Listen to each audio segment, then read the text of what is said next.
Today, I'm going to be adding some water-based polyurethane to this beautiful guitar blank that I made, that I've been working on and off for 5 years. Actually, I literally started this 5 years ago. Set it aside because it was too hard to work with the wood. It's a very dense mahogany.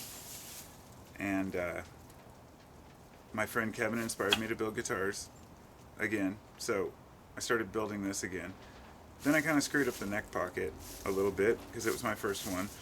So I cut the whole neck pocket out again, but then I ended up cutting this whole slit through it, 1 inch deep. Then I put this piece of maple inside it, which is recessed about 1/4 inch.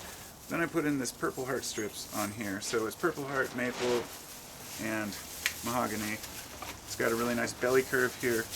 I've made every effort to get every single imperfection out of this thing, and I really think this is going to be a badass guitar. So I'm going to start with the back because I'm going to be putting some of this poly on here, and this is a water-based poly, which it really is good stuff. It goes on white, so it looks horrible when it first goes on, but this will be a first coat, and I'm going to end up doing several coats. While I'm doing so, I guess I would talk about existence for a minute, for what it's worth.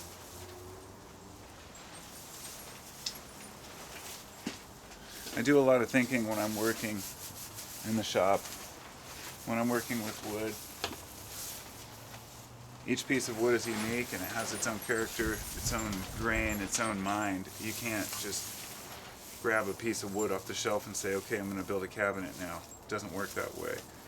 It's more complicated than that. The reason why the tighter grain woods like mahogany are more desirable for working is because they allow you to make mistakes without digging too deep in. I've done projects where I've had this perfectly squared out table or box or chair handle or something, and then just you're chiseling along and boom, you hit a grain and it just chips right into it. But mahogany has multiple benefits because it's a dense wood, and there's a philosophy about wood.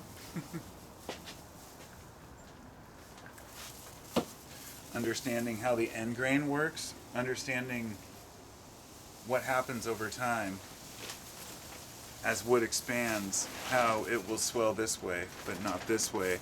A lot of people, when you build a guitar, for example, you might have this thought that, well, why couldn't I cut boards this way and line them up and cut a guitar? You could. You could build it out in any type you want.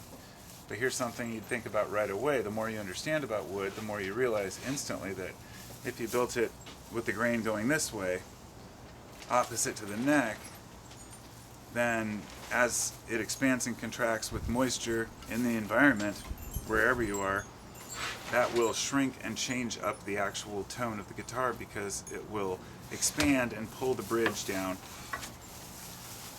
and therefore it will make the strings higher or lower pitched. I think it just seems obvious to anybody who works with wood, but to somebody who doesn't, they wouldn't think of that. And this is the same reason why, truth be told, and this might be sacrilege, a plywood guitar is probably going to be the most stable guitar you could ever buy. Now, you won't buy a plywood guitar because nobody's making them, because they're not exactly in demand. That's pretty laughable. I've seen people make them on YouTube, but as for actually, truly buying a plywood guitar, there are some that have been made with plywood in the past, but it's not a desirable trait, and I think most people would avoid it. So using natural wood is,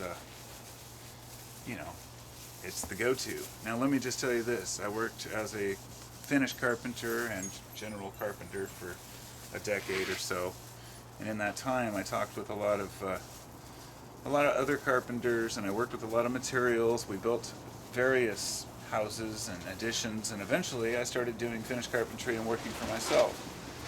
And while I was doing that, I started building kitchens with a designer, and we worked with high-end clients, if you will, wealthier clients in the West Hills of Portland. And I had to have this discussion with these homeowners one time and try to talk them out of getting solid wood cabinets. They wanted solid wood kitchen cabinets, and I said, you know, I understand the desire to have something that you can say, this is solid wood. We ended up going with solid wood drawers, which I told them would expand and contract over time. They wanted dovetailed oak drawers or whatever, I think it was maybe mahogany. It was a lot of work and a lot of unnecessary work. And a lot of people waste time on the fancy shit, not realizing that it's completely not important. And in that case, I said, you actually will have a better quality product if you just let me put in a regular, regular plywood cabinets, because they won't expand and contract, they won't bind up your drawers, they won't bind up your cabinet doors, and you won't have problems with it. And we ended up going with a high quality birch, plywood with a nice, veneer on the outside, and it looks just fine. So my point I'm getting at is that you could technically do the same thing with the guitar. You could just set it up with a very nice, high quality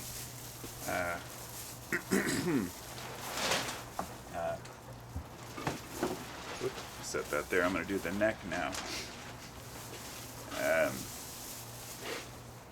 Yeah, you get my point. You get my point. You see what I'm getting at.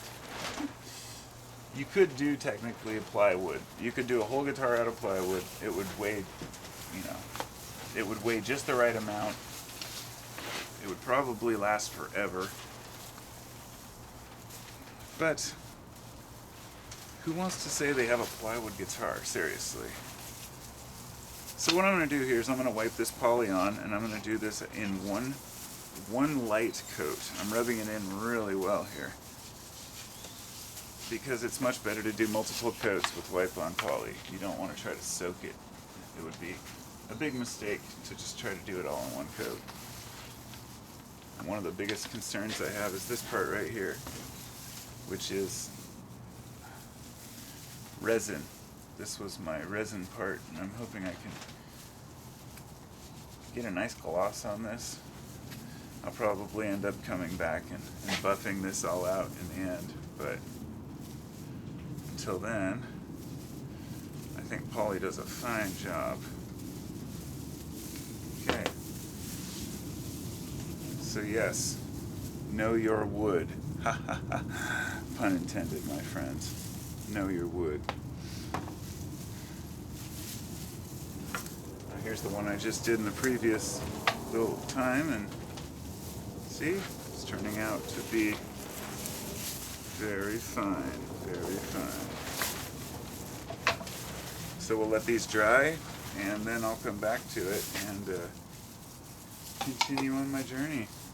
Thanks for watching, and I'll talk to you all next time. I hit my head on the light again.